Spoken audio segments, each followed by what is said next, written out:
This is the matter of 10 Enterprises, LLC.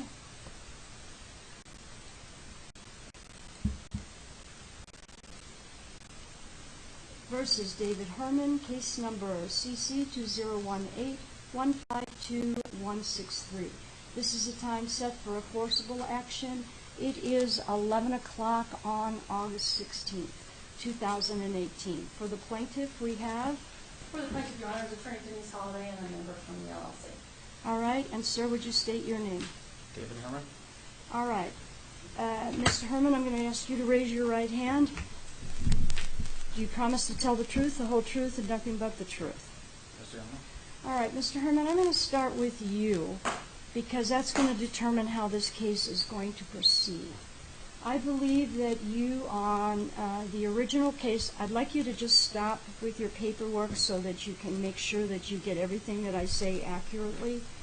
That, in fact, that judge recused himself, and now I have the case.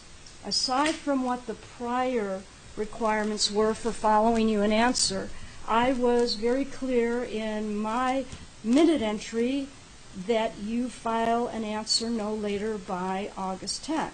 I do not appear to see an answer. That is correct, Your Honor. So you understand today that you don't have a defense.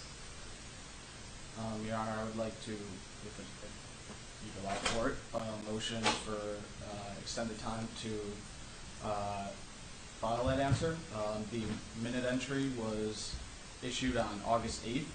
Here's the envelope. I still have not even opened it. It is time-stamped and dated by the post office as receiving it on August 9th. It was an impossibility for me to receive it and file by the time that the was set in there. Sir, this case has been going on, although I'm not privy to what went on before, but I believe you were told the day that this was originally heard that you were supposed to go immediately to the counter and file a counterclaim. I do know that you were here at the court on Monday, and you were told that again, and I'm going to deny your motion. Therefore, this boils down to a default case. Because just like you know what the plaintiff's arguments are, they had a right before today to know what your arguments were so that they could prepare. It's equal on both sides. If I didn't have Ms. Holliday's original request, original to this court case, I would be telling her the same thing. I would be saying you have no case and I'm dismissing it. But you didn't file, and the fact that you didn't open it is on you. Had you opened it, you would have known when this had to be done. And the fact that you say you didn't have time says to me that you did know that the deadline was Friday. If you don't open the envelope, how do you even know what was going to happen? Your Honor, I didn't receive the envelope until Monday. I came in. You just said August 9th. That's what the timestamp is from the So you would have, if you had opened it on August 10th, you might have had an argument. But the fact that you state on the record you didn't even bother to open the envelope, you have given yourself no defense for an extension. Your Honor, I did not receive the envelope until August 13th. Great. If you had opened it, you'd have an argument maybe. But you didn't even bother to open it. And I know that you were here on Monday in this court building, and you knew it then, and you didn't file a motion then for an extension. So you wait until the day of trial and then think you're going to get an extension on this. It's not going to happen. And so now you're in a position of having no defense. Your Honor, if I may be heard again, when I arrived at court, or when I arrived here to talk with the clerk on Monday, that was when I initially received the paperwork for the first time regarding the motion, the order to have this be answered or file motions by Friday, August 10th at 5 p.m. That was Monday, August 13th, was the first I was hearing of that. Okay, and did you file one then on the 13th? Did you file a motion for extension on the 13th? I was told That's a yes or a no? No, Your Honor, I did not. Okay, and I'm looking at Ms. Holliday's amended judgment request that she sent in, and she's provided a little bit of history on this. Again, I have not seen any of the records, but this is something that was submitted in this case, and it says that you appeared at the initial hearing on August 2nd. Defendant returned possession, blah, blah, blah. Defendant was instructed to return to the front counter to file an answer and any motions and to provide the court with current contact information. So you actually knew on August 2nd that you were supposed to do that. So you're acting like you were completely unaware. What I believe that it appears to be is that you want to drag this case out, and that's not going to happen. It's going to be resolved today. It's probably going to be resolved very quickly since you have no defense. Your Honor, those were not the instructions that were actually given to me, and in fact, when I went to the clerk to file the motions there on August 2nd, I was told that I asked because the judge did not issue a time when the motions needed to be filed by. Generally on any time, it's standard. It's in the law. You are required to file an answer if you're going to mount a defense against the plaintiff. And I know that you're familiar with the law, therefore you should have been familiar with that. But even if I ignore that, even if Ms. Holliday wrote something that wasn't completely accurate, and Ms. Holliday, I don't believe that that's true, you didn't even bother to open the envelope that was sent by me with a minute entry. That says to me that you want to drag this out. And then you want to arrive in court and you want an extension. Not going to happen. I've heard you. I'm going to now hear Ms. Holliday. Thank you, Your Honor. I've included in my information a little background, and it's important for the court to hear that because that's exactly what's happened. The defendant returned possession the first time by delivering a key to my client's residence at like 12:06 in the morning on July 6th. We had filed an eviction action, having returned possession. We dismissed the case. We believed it was over, and I had a series of emails. Well, at last count, we're over 200 emails. I do this for a living. That's very surprising to me that I have been involved in this case for now 2 months. So what happened was, Mr. Herman said he was out. Well, the law says what happens when you're out. When you turn in keys, then you're out of the premises. A series of emails from him say, no, I'm not really out because possession isn't really possession, because possession means when I return key and I vacated. So there was this long, I would call it appeared to be some kind of game for weeks, where he's in, he's out, he won't come in. My client's just like, okay, stop, we're losing all of this rent. You started with just owning June. We've got offers of trying to get a resolution. Mr. Herman will not participate. Finally, okay, don't pay anything. Just come and get your stuff right now. Just come and get your stuff and we'll deal with it later. At the first hearing, we dismissed that case. He was totally dismissed that case. That judge specifically said to him, you've returned possession. And you really can't tell me what that judge said to him. That would be considered hearsay. Okay, you're right. There's a record about what occurred. The problem happened that at that time in July, when we let him back in to get his possessions, a 33-1370 admission, to let him get back in after he voluntarily turned over keys, he wouldn't leave. I'm involved with the police all night long while we're trying to figure out, is he there? He's saying there's no court order. We have an injunction hearing. We have a new eviction. At the last hearing, we still are. He hands me another key, and my position is, unless I have a court order in my hand that I can hand a police officer, I don't have the ability to keep him out of the property, which is why we're here.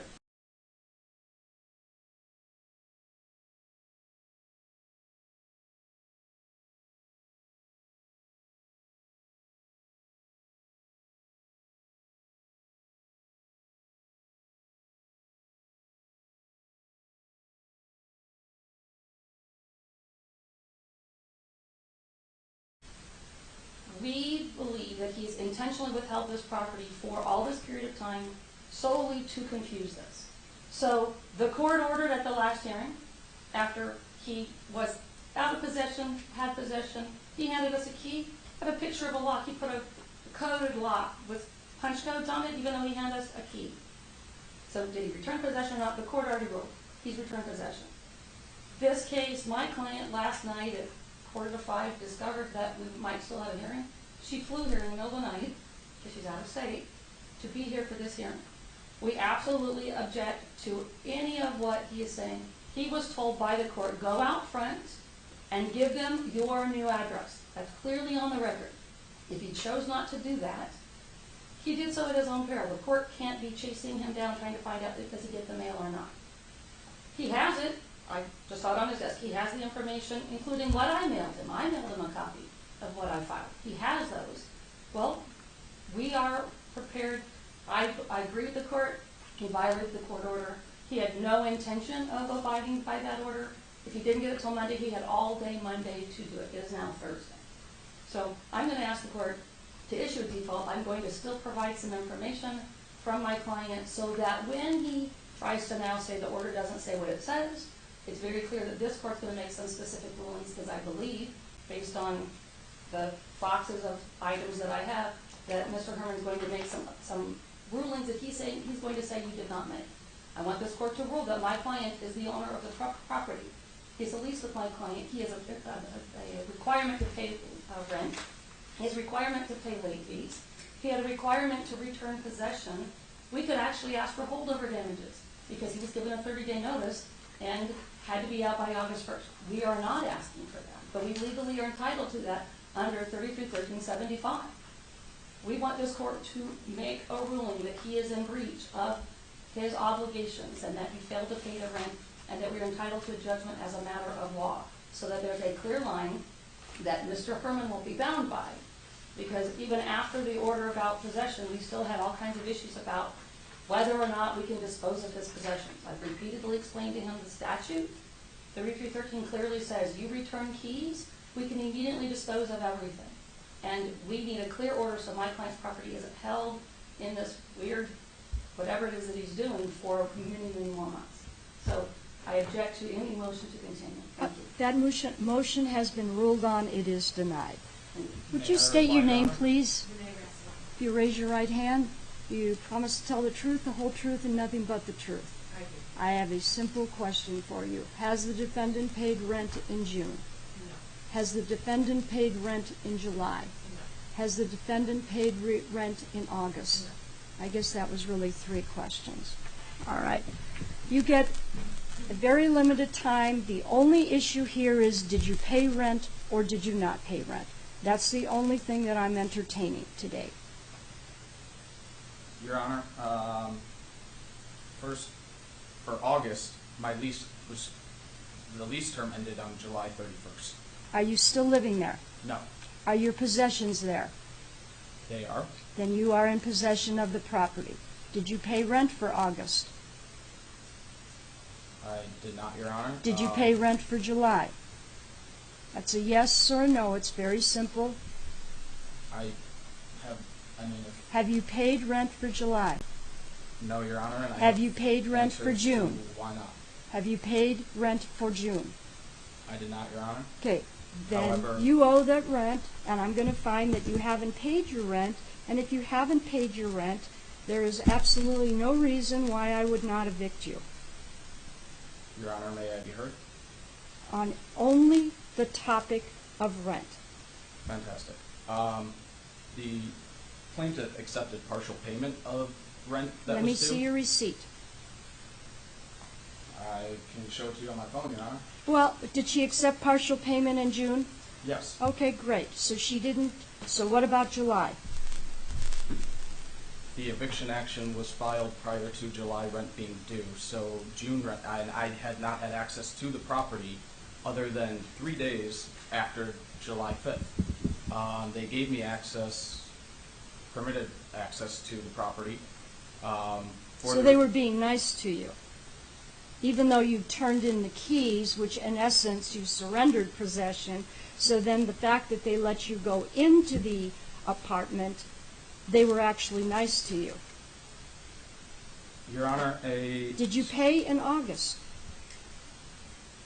Again, my lease terminated on July 31st. That doesn't mean you get to leave free. You're still living there. You're living there in August. It doesn't mean your lease terminates, you don't have to pay, you get to live there for free. I am not living there, Your Honor. I have not had access to the property since I have an injunction against me from being able to return to the property. I can't thereby be living there. Ms. Holliday, is that correct?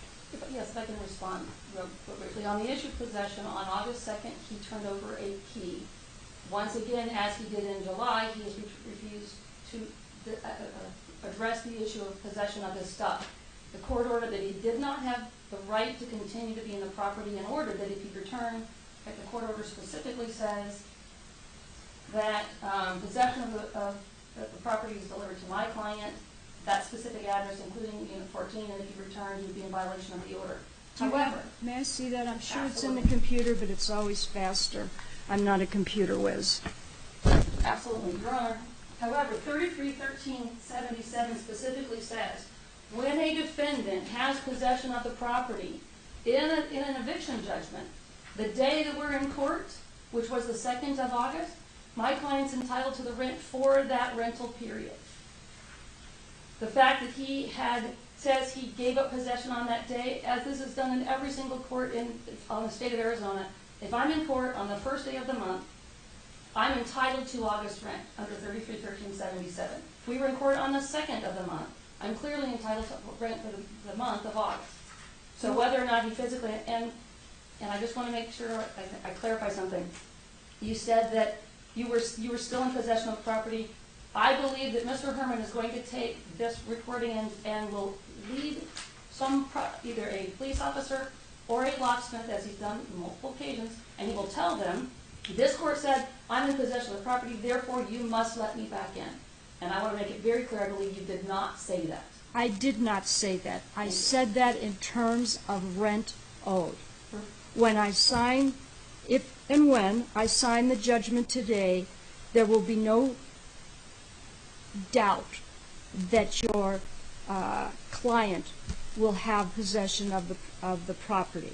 The only reason, and Mr. Herman seems more interested in his computer than he does listening to what's going on, my reason for asking about possession is not whether he has the legal right, but whether or not your client is due rent for the month of August. That was my intention of that. Thank you for that clarification. So my argument is pursuant to 33-13-77, statute clearly gives my client the right to include August rent in an eviction judgment. He does. I mean, your client does. Your Okay, Honor. I'm going to give you a brief moment. You haven't filed an answer, so technically I don't even need to listen to your side. I'm going to give you approximately 2 minutes to present your case because you haven't paid rent, so really the decision for me is easy. We may have a discussion about how much you owe, but as far as you haven't paid rent, therefore I am going to evict you. Now, what do you want to say?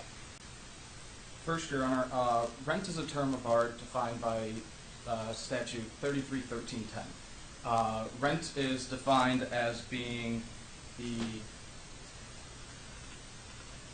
payments to be made to the landlord in full consideration for the rented premises.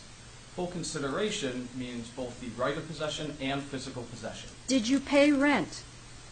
That's if one pays rent. They have those, but Your you Honor. didn't pay rent. Your Honor, there was violations of habitability under 33-13-24. So then why are you fighting to stay there? If this is a horrible place, how does living there for free make it any better? I am not attempting to live there for free, nor Well, you am I- have. No, You didn't pay rent in July. You didn't pay rent in August. June is up for debate. I'm not convinced they didn't take a I did partial payment. I'll be letting them be heard on that. But I agree with you. What you just said about the definition of rent is absolutely correct. The problem is you didn't pay rent. Your Honor, I have not had possession of the property. Doesn't matter. Your stuff is in there. And pursuant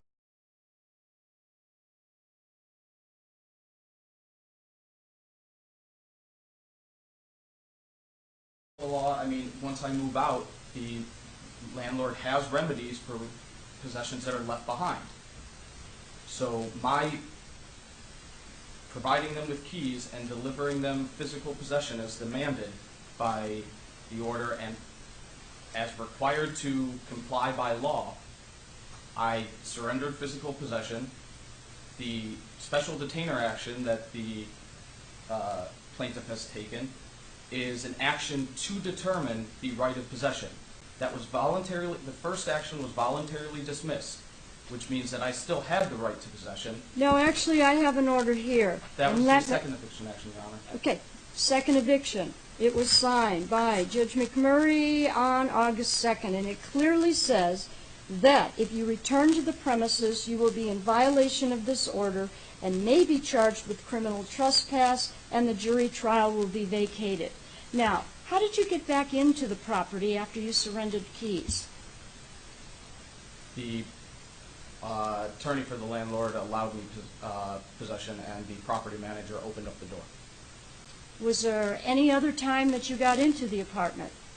No. Other than when I was afforded possession.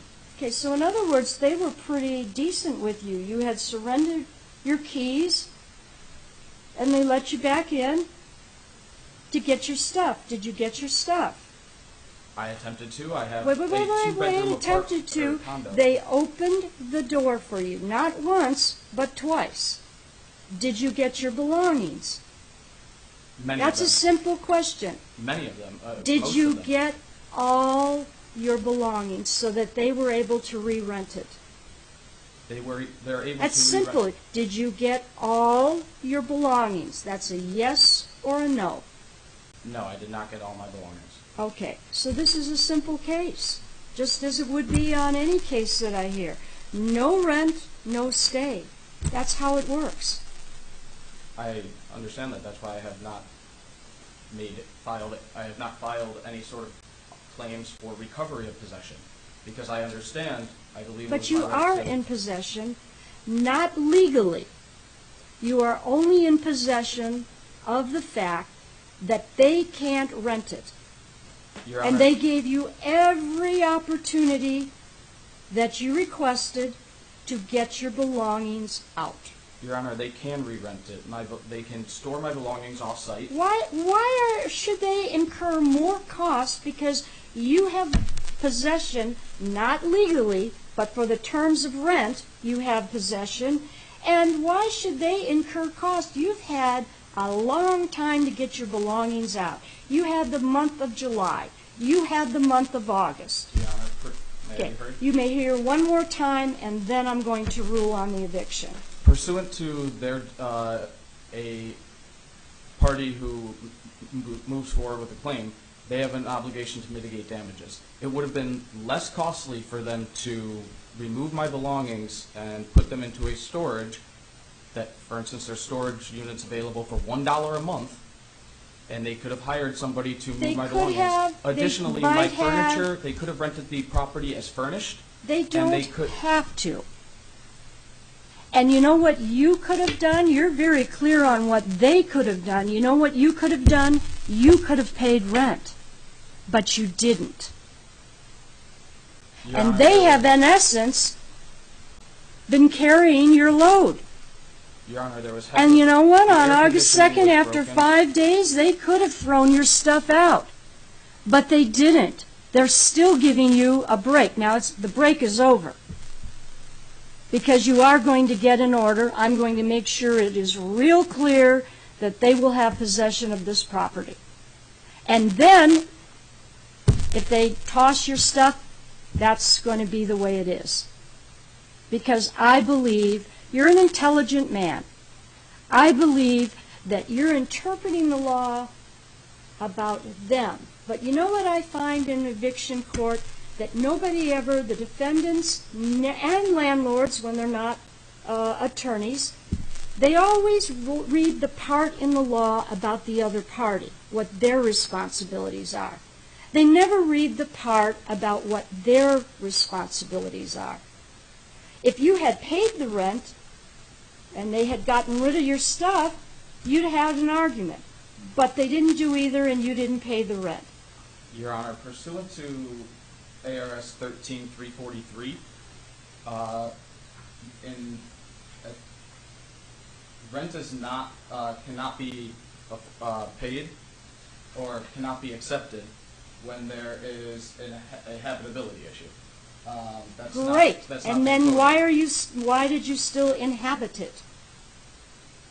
You know, I get people that tell me all the time, I was in I've the lived process there of looking to 10 move. months, there's mold, the toilet didn't work, there was no air conditioning, and yet they're in court fighting to stay there. That never makes sense to me. Your Honor, I'm not. So saying I'm stay going to there. give you, if it's uninhabitable, this is going to work out to both parties' benefit. They want you out, it's uninhabitable according to your testimony, and now you're going to get the opportunity to go. That's it.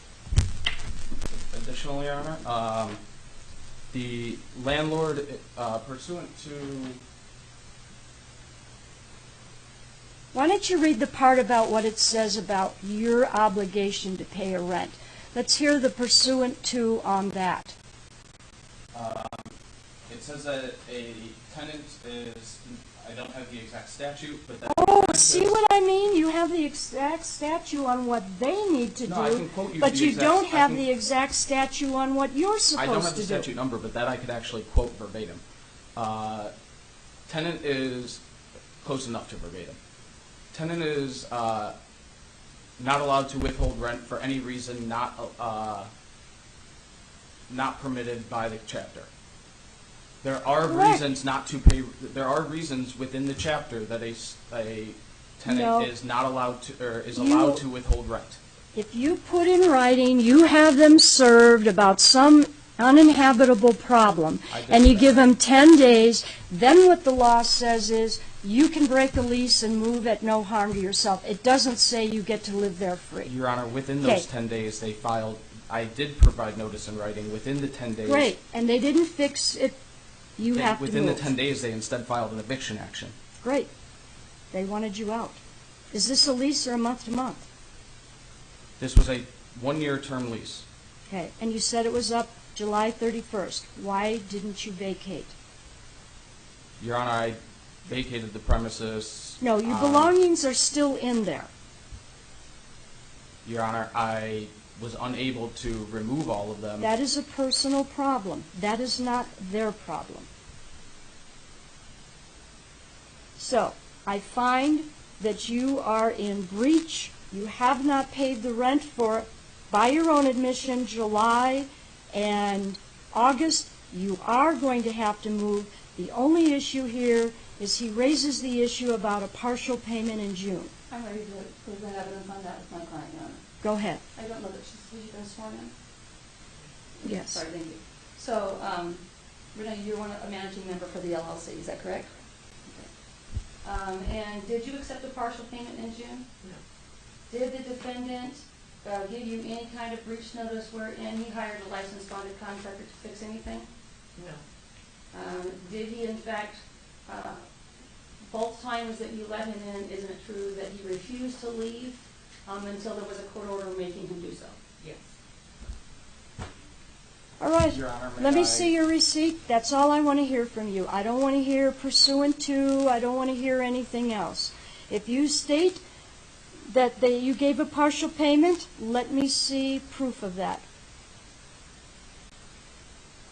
Your Honor, I requested disclosure for the accounting Sir, you statements didn't from file an answer. I'm letting you speak right now as a courtesy. I understand. You did not file an answer. You were told by the previous judge, you were told by me, and you didn't do either. In fact, you cared so much about your response, you were proud to say here in court, I haven't even opened the envelope from the court. Your Honor, because I wanted to Sir, ensure- I wanted don't you to care be what able your to reason open it. is. It says to me that you do not respect this court and that you weren't concerned enough about your case to even read what it says. Your Honor, The only thing that I want to see from you is a receipt for the money you tendered to them in June. If you cannot produce that, then I'm going to rule that you owe June's rent as well. If you have a receipt showing you made a partial payment, then I will be happy to say to Ms. Holliday, your client is wrong. Second, Your Honor. as I bring this up, I would also like to make an additional statement that I requested disclosure of Sir, the plaintiff's financial You documents. didn't file an answer. I'm not interested in hearing that. That would have been an argument that you could have filed in a motion and you did, or in a answer and you didn't. Let me see your, I'll let you speak in just a minute. Let me see your receipt. Yes, ma'am.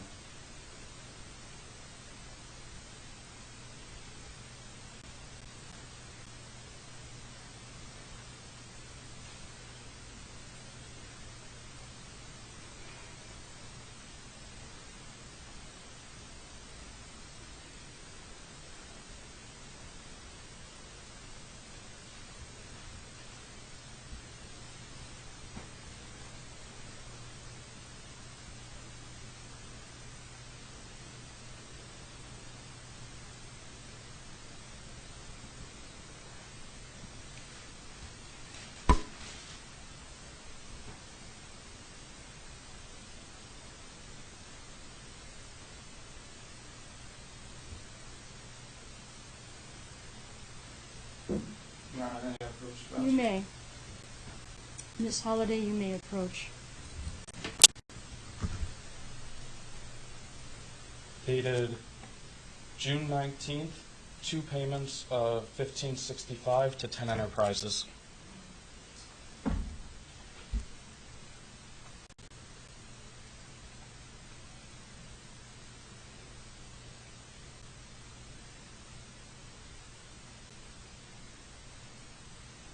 I personally don't see where it says 10 enterprises.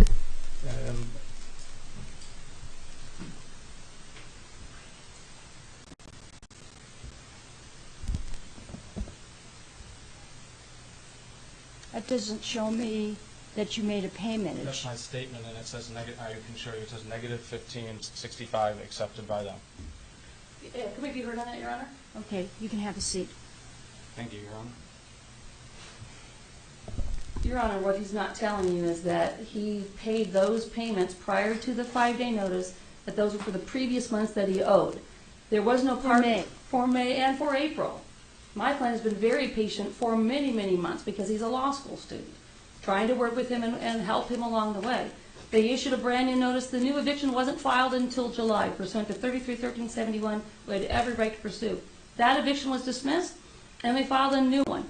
There is no partial payment under the statute. There's no money's paid for June, and he knows that. In fact, I have about 7 emails where I can prove that he admitted to me that he didn't pay in June. This has been an ongoing issue, Your Honor. I believe he's not telling the court that he paid June's rent.